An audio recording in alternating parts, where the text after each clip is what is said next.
بسم اللہ الرحمن الرحیم۔ ابھی اسلام کا آغاز تھا، صرف 38 آدمی مسلمان ہوئے تھے۔ مکے کی بستی کافروں سے بھری ہوئی تھی۔ حضرت ابو بکر صدیق رضی اللہ تعالیٰ عنہ حضور اکرم صلی اللہ علیہ وسلم کی محبت سے سرشار تھے۔ حضرت محمد صلی اللہ علیہ وسلم سے التجا کی کہ مجھے اجازت دیجیے کہ میں لوگوں کو اعلانیہ آپ کی رسالت کی اطلاع دوں اور آپ سے فیضیاب ہونے کی دعوت دوں۔ آپ صلی اللہ علیہ وسلم نے فرمایا، اے ابو بکر، ابھی ذرا صبر سے کام لو، ابھی ہم تعداد میں بہت کم ہیں۔ حضرت ابو بکر صدیق رضی اللہ تعالیٰ عنہ پر غلبہ حال طاری تھا۔ انہوں نے پھر اصرار کیا، حتیٰ کہ حضور اکرم صلی اللہ علیہ وسلم نے اجازت دے دی۔ حضرت ابو بکر صدیق رضی اللہ تعالیٰ عنہ نے بے خوف و خطر لوگوں کو اللہ تعالیٰ کی اور ان کے رسول اللہ صلی اللہ علیہ وسلم کی طرف دعوت دی۔ حافظ ابن کثیر رحمۃ اللہ علیہ لکھتے ہیں کہ رسول اکرم صلی اللہ علیہ وسلم کی بعثت کے بعد حضرت ابو بکر صدیق رضی اللہ تعالیٰ عنہ پہلے خطیب ہیں جنہوں نے لوگوں کو اللہ اور اس کے رسول اللہ صلی اللہ علیہ وسلم کی طرف بلایا۔ مشرکین مکہ آپ پر ٹوٹ پڑے اور آپ کو سخت پیٹا اور روندا۔ عتبہ بن ربیعہ نے آپ کے چہرے پر بے تحاشا تھپڑ مارے۔ آپ قبیلہ بنو تمیم سے تھے۔ آپ کے قبیلے کے لوگوں کو خبر ہوئی تو وہ دوڑے دوڑے ہوئے آئے، مشرکین سے انہیں چھڑا کر اور ان کے گھر چھوڑ آئے۔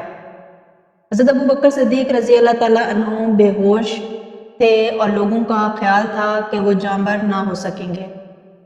وہ دن بھر بے ہوش رہے۔ جب شام ہوئی تو آپ کو ہوش آیا۔ آپ کے چچا ابو قحافہ اور آپ کے قبیلے کے لوگ آپ کے پاس کھڑے تھے۔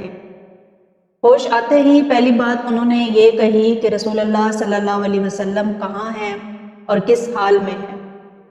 ان کے قبیلے کے لوگ سخت برہم ہوئے اور انہیں ملامت کی کہ جس کی وجہ سے یہ ذلت اور رسوائی تمہیں اٹھانی پڑی ہے اور یہ مار پیٹ تمہیں برداشت کرنی پڑی ہے، ہوش میں آتے ہی تم پھر بھی اسی کا حال پوچھتے ہو۔ ان عقل کے اندھوں کو کیا خبر تھی کہ ان کی خاطر سختیاں جھیلنے میں جو لذت ہے وہ دنیا داروں کو پھولوں کی سیج میں سے کہاں حاصل ہوتی ہے۔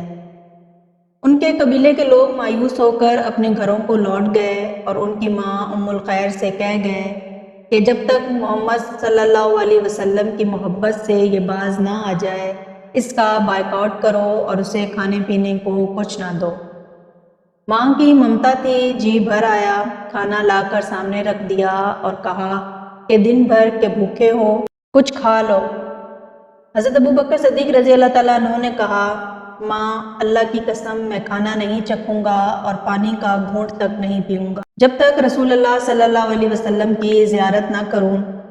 حضرت عمر رضی اللہ تعالیٰ عنہ کی بہن ام جمیل آ گئیں اور بتایا کہ رسول اکرم صلی اللہ علیہ وسلم بخیریت ہیں اور دار ارقم میں تشریف فرما ہے۔ حضرت ابو بکر صدیق رضی اللہ تعالیٰ عنہ زخموں سے چور تھے، چلنے کے قابل بھی نہ تھے۔ اپنی ماں کا سہارا لے کر بارگاہ رسالت میں حاضر ہوئے۔